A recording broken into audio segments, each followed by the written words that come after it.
Yo, what up, good day na rin sa Sister Adriano. Kung bago lang sa channel ko, don't forget to subscribe. Also hit that notification bell para lagi ka notified once may bago tayong upload. For today's vlog, sasoli ko na yung Aerox Sir Red Sweet Potato. Ayan.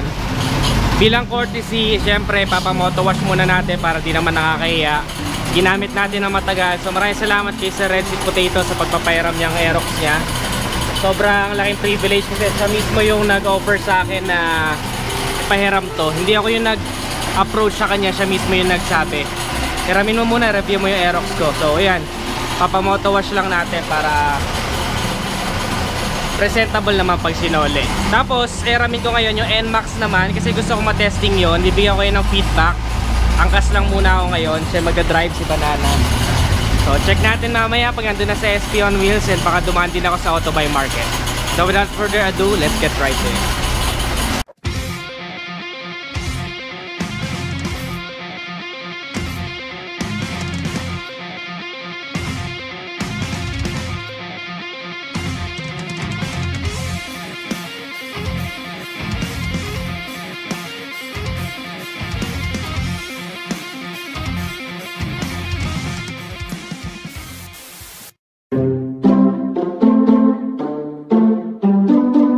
So yun, Elises, nakaangkas lang ako ngayon dito sa Aerox S. Angkas gaming naman tayo. Gusto ko lang din kasi patesting kay Banana Rider Motovlog yung feeling, no? So angkas naman tayo, so okay naman, tiwala naman din ako. Gusto ko ma-experience talaga kung ano yung angkas. Kasi pagka tinignan mo yung Aerox, parang hirap umangkas eh, no? Ang taas ng angkas kasi. Ito pala yung sinasabi ng girlfriend ko, nakita mo na yung Manila.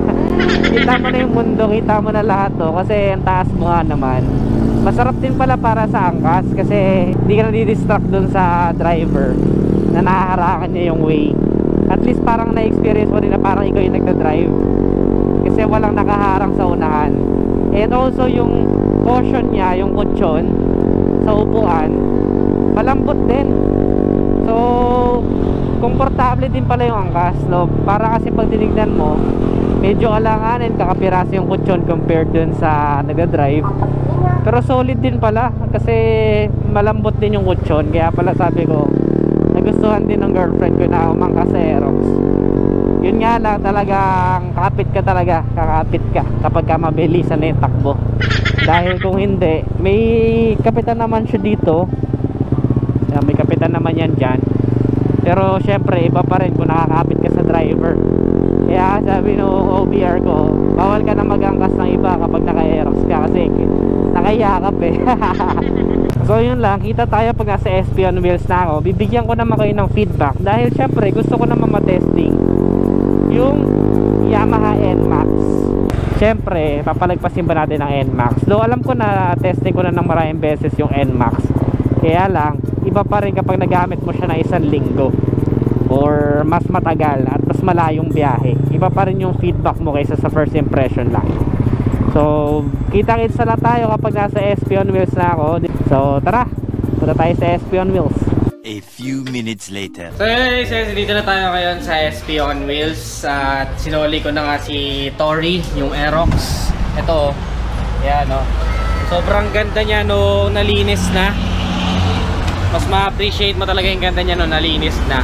So ngayon, ang i-review ko naman, gusto ko kasing na-experience yung hype ng NMAX. Kung bakit ang daming tao na nag-NMAX at the same time, bakit sobrang benta nito sa market. Ayan. Si Maxilor naman yung ihiramin natin kasi gusto ko ma-experience. Lalo na kasi sabi nila is very comfortable kahit nasa OBR. So ito naman yung hihiramin natin, si Maxilor, para mabigyan ko kayo ng feedback kung kamusta ba yung NMAX. Though na-review ko na yung NMAX ng maraming beses, iba pa rin talaga kapag nagamit mo siya ng isang linggo, ng long ride, ng may angkas. Yung talaga nagamit mo siya as your daily commute, your daily drive. Yun yung gusto kong matesting. So yan, may mini driving light na rin siya. May mga extra fairings, ayan o. Tapos dito na rin nakakabit yung kanyang side mirrors. Meron ding mga extra padding dito sa gilid, dagdag forma. Iba na rin yung upuan. Tapos meron ding bracket for top box. Yung CZR pa, ito nga parehas to sa Aerox CZR 10. And then ganito din yung sa Mio Soul i125 ko. Tapos naka-carbon na V-lane muffler. Ayan. Ganda na rin ng ano niya, oh, airbox nyo. Naka-ano na rin parang semi-transparent. So ito naman yung bibigyan ko ng feedback. Ita-test drive ko. Iramin ko muna to. Siguro maabutan ko to hanggang sa birthday ko. Ito yung gamit ko. Tapos pag-usapan namin ni Sir Red Sweet Potato yung sa Aerox. Kasi madami na siyang motor. So tingnan natin. Malay mo, diba? Kung anong mangyayari sa susunod. Kung ako ba yung makakabili or what. Tingnan natin. Pero sa ngayon, tingnan ko muna yung hype ng NMAX. Also, gusto ko rin makuhanan yung reaction ng girlfriend ko kung kamusta nga ba yung NMAX sa angkasan. Kasi so far, very satisfied siya sa Aerox. So ito namang NMAX yung ating susubukan. So yun, sana mabigyan ko kayo ng magandang feedback. Kung ano na talaga yung mararamdaman ko yung sasabihin ko. Di naman tayo sponsored. Gusto ko lang talaga matesting. Kahit na hindi na siya bago sa market. This one is an NMAX 2020 version. So wala pa siyang traction control system at saka Yamaha Motorcycle Connect.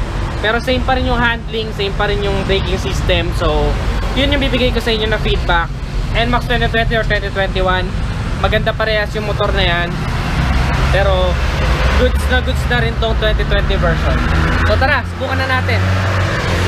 O Burn na bundan. Shoutout mga netizens. So siyempre, ito sinasabi ko lagi, unsubscribe kayo kay Net, subscribe kayo sa akin. Tapos lipat mo yan ano dyan, yung kuha ka ng gasolina dyan, Burn. Oo, sige. Full tank yan dito, walang ano, pinafull tank ko yung Aerox. Tapos yung NMAX walang gas. Kuha tayo kalahati. Pogi oh.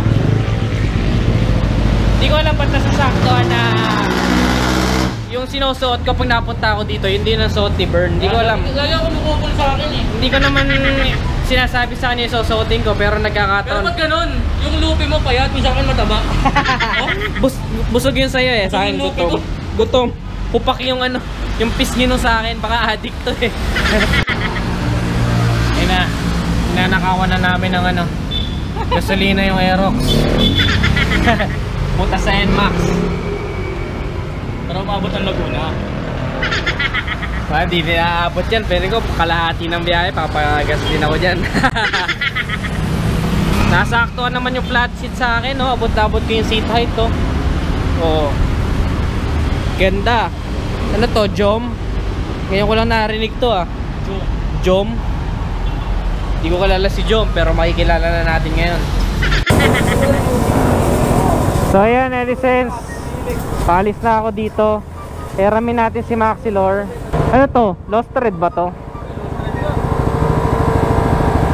Dati sagad na itong isa. Di pa pre. Ha?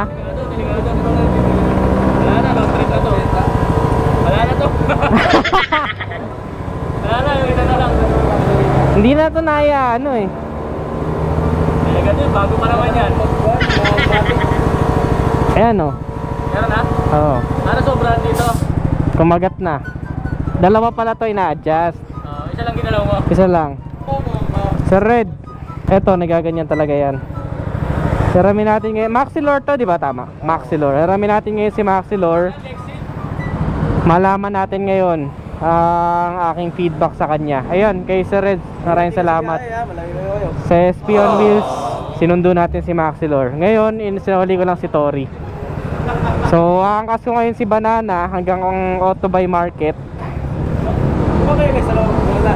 Ha? Oo, nandito na. Naka-silencer na din. O, mamaya natin buksan nyo ano. Sir Red, chat-chat na lang.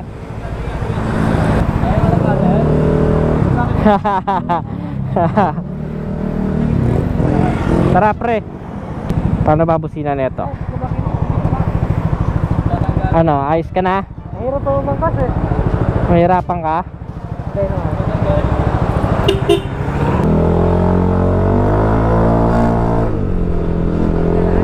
Wow, okay, ganda nga arangkada. Iba na daw pang gilid nito, sabi ni Sir Red sa akin. Okay ah, maganda arangkada nito ah. Kapanibago lang syempre yung handling. Ibago ako sa handling.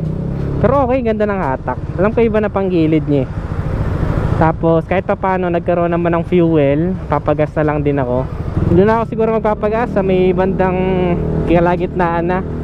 Medyo mahal ang gas dito kasi. Solid. Yan, gusto ko naman iparana sa OBR ko yung NMAX. Naranasan na niya first impression lang. Sobrang parang short stretch lang eh. Parang 1 kilometer lang yata yung tinakbo namin. Kasi sinundo ko lang siya sa kanto. So yung first impression niya, nadudulas nga daw siya dun sa stock seat. So ito iba naman yung seat nito. So malaman natin kung ano yung magiging feedback niya. Pero sabi nga ng karamihan, pagdating sa comfort, NMAX talaga. And for daily drive, kahit si Sir Red talagang pagka yung mga city driving lang na malalapit, NMAX talaga yung ginagamit niya. Kaya hindi nawawala yung NMAX kahit na ang dami na niya motor na pinagsasalit-salitan. NMAX pa din yung nasa kanya. So malaman natin, tingnan natin kung kamusta ba talaga yung NMAX sa daily drive. So ngayon, first impression pa lang tong gusto kong kuhanan, yung first impression ko. Pero so far, very comfortable nga naman talaga. Parang umaandar na sofa. Ayos din ha, ganda rin ng brakes niya. Dami na binago dito kasi eh. Papakita ko sa inyo next vlog. Ito natutupi oh, ang galing oh. Oh, diba? Di sasabit yan, natutupi yan. So ngayon, parang 1 hour ride lang. Punta tayo sa Autobay Market. Nga lang, nakakapanibago syempre yung turning radius. Parang mas mabigat kasi unahan compared sa Aerox na parang hindi ako nanibago sa unang sakay ko kasi parang Mio din. Part of the Mio lineup si Aerox. Ito na lang si NMAX is medyo naninibago pa ako ng konti sa likuan dahil parang may kabigatan yung unahan. Just for me, no? Pero na-learn naman yan eh. Napafamiliarize naman natin yung sarili natin sa handling ng isang motor. So, tingnan natin. Tingnan natin. Ano pa? Few kilometers pa. Magagamay ko rin to.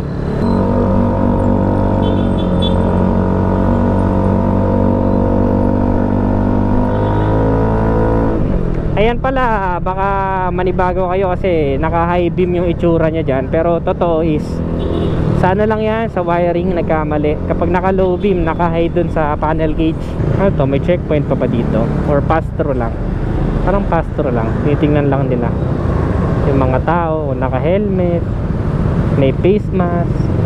Yan. Tinitingnan lang nila. So yun netizens, dun sa Aerox, sobra ko siya nagustuhan. And nakita nyo naman sa reaction ko sa mga videos ko na talagang gustong gusto natin si Aerox. Pero hindi tayo dapat mag-stop sa ganun eh.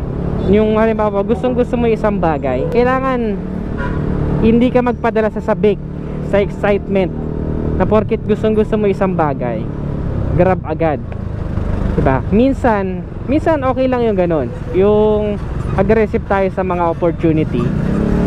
Pero minsan kailangan din natin na tignan yung iba pang opportunity na available, yung iba pang variant, yung iba pang pwedeng pagpilian. NMAX at Aerox, parehas lang sila ng makina kung tutusin. Pero yung sa 2021 version na Aerox is naiba na yung compression ratio. So gusto ko lang din makita kung ano ba yung kayang i-offer ng NMAX, diba? Kasi nakita na natin si Aerox eh. So bakit hindi natin bigyan ng chance si NMAX kung ano yung offer niya, para matesting ko kung ano ba talaga yung hype na binibigay ng NMAX, kung bakit napakadaming tao naka-NMAX ngayon. Gusto ko yun malaman. Of course, we're still open for other brands. Nandyan ang humahamon sa trono na Honda PCX 160, which is hindi ko pa nasusubukan, pero excited na ako masubukan. At may padating na din ng mga bagong Honda unit kagaya ng Honda Dio. Yan, sobrang mura lang yan, nasa 49,900 lang. Susubukan din natin yan. Hindi ko pa rin nasusubukan yung Honda Genio or Genio, na isa sa mga magandang beginner bikes and also for lady riders, maganda rin. So susubukan natin yan lahat, huwag kayong mag-alala. Hindi naman, ito lang kasi nagkaroon lang kasi ng sunod-sunod na hype sa Yamaha dahil sunod-sunod ang launch nila, and sobrang daming available na units. So kaya dito tayo for the meanwhile, andito tayo ngayon sa Yamaha. Pero don't worry, other brands will be featured on my channel. Pagdating sa full review, long ride, all that stuff, mapi-feature yan lahat. So wag kayong mag-alala. Sa ngayon, nandito lang tayo sa lumabas na bago for this segment of scooter na 155cc. Nandito pa lang tayo.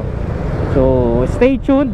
Siguradong makikita ninyo lahat ng dapat nyo makita. Basta nasa scooter world, talaga ano natin yan. Ayan yung pinaka isa sa edge natin, or masasabi nating dyan tayo sinubscribe na ating mga netizens, dahil yun talaga yung inaabangan nila. So bibigay natin yung hinihingin nilang review, o bibigay natin yan lahat. So sa ngayon, gusto ko na talaga makita yung NMAX. This is just a first impression. Natutuwa naman ako, medyo traffic kasi, so medyo laylo-laylo lang yung pagdadrive. Mamaya siguro kapag open na yung kalsada, bibigyan kayo ng feedback sa arangkada, sa handling, sa pakiramdam, nakakapagod ba, kamusta ang sitting position, okay bang mag-upgrade ng mga kagaya nito, alin yung mga useful na upgrades, lahat yan i-check natin. So balikan ko kayo pagka na-under na. A few minutes later. So yun, Elisens, di ko na kayo sinama dun sa magdadrive kasi sobra traffic, baka maboring lang kayo. Dumaan lang ako dito sa Autobay Market kasi gusto ko ng bag na chest, kasi ito talaga yung useful para sa akin. Kahit sa scooter, kasi yun nga, very easy access. Lahat ng kailangan mo, cellphone, nasa katawan mo na lang. So hindi ka na makakamba na kukuha ka pa sa bulsa o malalaglagan ka ng mga kuha ng mga pera. So available dito yung mga bags na yan. Itong napili ko is worth 600 pesos. So available yan dito sa Autobay Market. Meron ding mga riding jackets, ayan, padded jackets, tapos raincoat, meron din, ayan. Tapos ito, racing suit to, kung gusto ninyo. And then madami ding available na mga helmets, like Geely helmets. Ito, maganda rin to. Abot kaya, nasa ano lang to eh, nasa 3,200 if I'm not mistaken. Hindi ko makita yung presyo eh. Pero yan, iba't iba. May iba't iba ding kulay and graphics. So yun lang, i-update ko kayo dun sa NMAX, si Maxilor, ni Sir Red Sweet Potato, kung ano magiging feedback ko. Gagawa ko din ng reaction video ng girlfriend ko. So kung gusto nyo na mga, kung nandito kayo banda sa BF Homes Paranaque, Autobay Market, available dito mga ganitong items. So visit lang kayo. That's it for today's vlog. Kung nagustuhan mo, don't forget to give this video a thumbs up, subscribe. Again, this is Stan Adriano. Always keep it cool and ride safe always. Bye-bye.